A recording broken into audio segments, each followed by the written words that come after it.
Hello, everybody, and welcome to the White Hatter YouTube News Show. I'm Brandon. I'm Darren. Let's get into some news topics, shall we? In the news. First news topic is T-Mobile had released a statement. Was that T-Mobile? T-Mobile has released a statement. Mouth bubbles or troubles or marbles? Released a statement where it looks like they're partnering with Starlink for their second generation satellites in order to provide coverage to smartphones. Interesting. So, smartphone-enabled connected satellite internet. That's cool. That makes a logical step in the progression, right? Like that makes total sense. They're doing it for laptops and campers, mobile, all that kind of stuff. So it does for primarily laptops and desktops, but it totally makes sense that the next step would be moving into these, right? Yeah. But how do you? I mean, when you're doing it with a TV or a computer or a laptop, it's a fairly big unit. Like, how are they going to... Yeah, I mean, we've seen Starlink for their stationary technology, and now there's the mobile technology they released, which allows for taking it on the road or using it while in a vehicle. Mm-hmm. So it does make sense. The next step is putting it into a smartphone. Would a SIM card be able to hold the circuitry and technology able to connect that way? Who knows? I don't know, because the Starlink dongles for mobile right now are still a decent size. Maybe the cell phones will look like the first Motorola cell phones. Remember those big brick things that they used to have, the big cell phones? Would a cell phone need to be built in with satellite technology in order for it to work? Well, you think about the sat phones that are out now, cell phones, right? Like they look like a regular cell phone, but they have to open up this huge antenna, right? Like, yeah, but that technology hasn't really developed a whole lot. I don't know. Maybe they will have a SIM card that, I mean, it's amazing how much stuff they're putting on SIM cards now, right? I mean, it wouldn't be a bad, I mean, if maybe you need to make a phone that has a special hardware chip in it, which could make your phone competitive, right? If T-Mobile goes, our proprietary phone connects to Starlink, Apple's iPhones don't. Yeah. That could be an interesting play. And the other interesting thing here is countries like Russia and China got to hate this, right? Yeah, I mean, they got to be hating it. There have been some leaked government documents from governments leaked different areas around the world talking about anti-internet satellite offensive capabilities.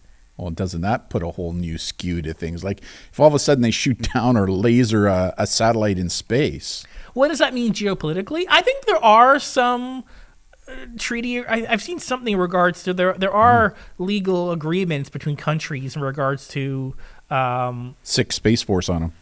Yeah, Space Force. Yeah. So I don't know about that. The logical next step, I think, is that that's what's going to happen. Just logical, right? Yeah. Okay. So you, as the iPhone fanboy, iPhone has an event coming out pretty soon. Yeah. Probably the new iPhone 14. Not that I'm going to watch or anything. USB-C or nothing. If there's no USB-C, the phone is whatever. I don't care whatever they announce. Yeah, whatever. But they have to eventually. Yeah. I mean, they are being regulated by the EU to put USB-C on stuff. Yeah, for sure. So, it's coming. It's coming. But let's say T-Mobile has an Android flagship phone that has Starlink. Yeah. Would that be a selling feature for you? No, because my coverage that I have using my 5G on my iPhone is just as good as Starlink. Like, why? No, that's fair. That's fair. wouldn't. It might be different if I'm heading into a part of a country like Northern Canada is a good example, where there's no regular internet connection or very spotty internet connection. Then maybe having a mobile Starlink ability would make a lot of sense to me. And if that means the only way to do that is via an Android to do that, well then that's what I would use. But at this point in time, I wouldn't even consider making the change because again, using 5G on my iPhone works just fine. Thank you. Alrighty. Hong Kong is upgrading a couple traffic light intersections for a 6-month trial project. Well, what they're planning to do is illuminate the ground with a red do not walk red light. So in order for people who are texting on their phone, who are looking at their phone, there'll be a giant red light beaming down at them that indicates that, hey, do not cross now. This isn't anything new, to be quite honest. This is technology that's kind of adapted. I think it was the Netherlands or somewhere around one of those countries have been using this technology for a couple of years now, because we've been talking about it as a funny joke in our presentations that we do at schools. But they're using similar technology where it shoots a red laser beam down. So if you're walking and you're walking up and you're looking at your phone, you'll see a red laser beam come across your hand, which means stop. Why? Because they've seen a significant increase in the number of people who are walking and texting at the same time, not paying attention, walking into traffic, whack, get hit by a vehicle, and are either seriously injured or killed, right? So yeah. I think for intersections where this is a major issue, I think that this is a good idea. Putting it at all intersections, probably not. I mean, all intersection would be a heavy cost investment for infrastructure, which may not have a... No. Yeah. No, but I think for those intersections, through statistics where you know that there's been a high frequency of motor vehicle incidents involving pedestrians who are using their cell phones, when before they're crossing the street, then having technology like this in place is probably a good idea, because if it saves one life or prevents one person from being seriously injured, then it would be worth it. So, yeah, definitely interesting concept we are seeing develop around the world. Yeah, for sure. Interesting article, which kind of puts into question around the whole idea of AI filtering and monitoring and notifications. Yeah. So Google AI flagged a parent's account for potential child abuse material, nude images of their sick kids. So a parent had basically taken a photo of their child's groin in order to send that picture to a doctor, but in the process, Google's AI had flagged it as abuse material and basically locked the account and did their usual notification to law enforcement who got involved to conduct an investigation. Law enforcement got involved. Turned out it was nothing. He was using it the way it was designed with a doctor, but huge fight because he got locked out of his Google account. He basically got nuked off the internet, right? So, I mean, be careful what you wish for, because again, AI can't read context. Like, we've been saying that for years, right? Like, all the AI does is it picks up on the digital hash to believe that it is child sexual abuse material, CSAM material, right? But it doesn't read the context of why it's being sent. In this case, it was being sent to a medical professional as a part of the process of diagnosis using technology. It wasn't being distributed as classic child sexual abuse material, right? Yeah, there's definitely a lot of questions here in regards to how and why. I mean, people might say, well, then the doctors should have a dedicated secure portal in order to upload and send those pictures Most do. Which is fine, but the thing is that how Google's AI works is it looks at pictures when they hit its server. Right. Apple does something very similar. Yeah. So my hypothesis here would would be an individual probably had a automatic cloud backup, right? You set your photos to automatically back up. It could be iCloud or Google Photos.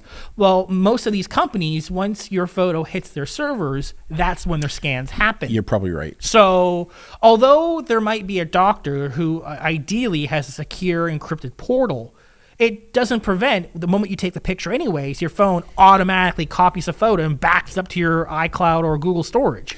So maybe a part of this is training then too, right? And educating people that when you're sending nude pictures for the purposes of medical reasons, and make sure that those pictures aren't being uploaded into your cloud. Well, even for adults. I mean, we've seen adults who have sent or taken pictures of their nude bodies and they sent that to, say, a romantic partner, but maybe they got those photos hacked because someone had logged into, say, their Google account or their iCloud account where that person had automatic cloud backups. They may not have realized it, but now that private photo they wanted no one to see is saved in two places, on the phone and in the cloud, which might not be a place where you want such sensitive information. In fact, we just helped a 21-year-old young person this weekend where that exactly happened. They got phished, a very, very, very ingenious phishing attack, text-based, where all of a sudden they ended up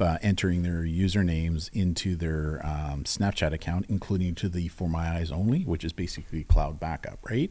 And so the hacker got in, was able to get all the intimate images, and now posted them on a revenge porn site for the purpose of extortion, right? So here this person thought, okay, well, I've stored it basically in a secure for my eyes only, basically a vault within Snapchat, but no such thing, right? Like True. no such thing. And that's a really good example, right? So, but this is interesting because, this poor person did all the right things and he got nuked. So he couldn't use the internet at all for anything he was doing, which was problematic. And now the police got involved and, it's just one of those things, right? But again, AI doesn't read context. Yeah, I think a big problem here is the automatic cloud backups. I think maybe for consumers, perhaps not having that setting on. Which is a problematic because people like doing that because that's where they get to save their pictures, right? True. So with convenience comes vulnerability, right? So interesting article in regards to deepfake AI. So a scammer had created a deepfake AI of an executive of a cryptocurrency exchange company, and they were basically doing Zoom meetings and having this AI hologram was what they called it. Basically create business meetings and potential partnerships and projects with clients in order to scam them out of some money. So we've seen cases like this in the past. yeah. But we are seeing more of these happening every single week. And this is only going to get more problematic as graphics gets better and the AI gets better and becomes more accessible to more people. We posted a information bulletin on Facebook about this a couple of weeks ago, where some university researchers on this issue, based upon current technology, right? That's the important caveat here, because again, this could go by the way of the dodo bird in a couple of years as it progresses. But deep fakes that are recorded in nature, or what you call rendered, this doesn't apply. This only applies the strategy that they're now implementing and sharing with people is only when you're streaming with somebody live, right? Because even when you're streaming with somebody live, they can use deep fake technology, right? But one of the things you're doing is that when you're interacting with somebody live, to make sure that it's not a deep fake, what these researchers said to do was to have the person you're talking to say, well, just before we start talking about more personal information, could you just turn your head 90 degrees for me? Turn it 90 degrees and also wave your hand in front of your face. Because once you turn your head to the side, the technology is such now that you'll see extreme distortion. Yeah, because it basically overlays the image on top of your face. So if the tech can't make out the position of your eyes because you're turning, it's going to have some problems. Totally. The issue is going to be in the future, couple years. or even what we're kind of seeing potentially now, is what if you just have an entirely 3D character? Yeah. I mean, a lot of the 3D characters I've seen, you can still tell it's not real. However, technology is like expanding so quickly and developing so quickly that I think it's only a couple of years before you're not going to be able to see that difference. Yeah, sure. You might not be able to tell, like, say, if you're watching a 4K movie. Yeah. But if you're doing a simple Zoom meeting where you're using compressed video and standard definition video, anyways, even doing a Zoom meeting with someone with a standard camera can look like they're very pixelated. Yeah. So I think there is a way for scammers to potentially get around that, because if you're doing a Zoom meeting, it's easier, I would say, to pull off the full AI character. Yeah, no, true. But this is going to be a bigger problem, and we have seen this throughout the last few months. Yeah, the issue here, I mean, even when we're talking about sextortion issues with teens now and even young adults, is saying, even when you're streaming live with somebody online, they may not be who they appear to be. Right? So you got to be careful. So again, at this point in time, the countermeasure, based upon the research from this university, is that if you are streaming with somebody live for the first time, you don't know who they are, and you're getting involved in any kind of stuff that's personal, identifiable, intimate stuff, before you start engaging, have them turn their head 90 degrees, also have them wave their hands. Because if they wave their hand in front of their face, you'll get the distortion as well, and it's kind of a good indicator. But again, who knows in a couple of years from now when this technology develops, if that countermeasure will actually be effective. But at this point in time, it is, right? So something to think about. Things to be aware of. And that's our show. Hey, guess what? What? For school presentation this week, we're doing a Pro D for educators tomorrow. We're on our way. And did you know that between now and the end of December, we're almost at 50 programs booked with schools? 50? 50. Like, wow. Holy cow, right?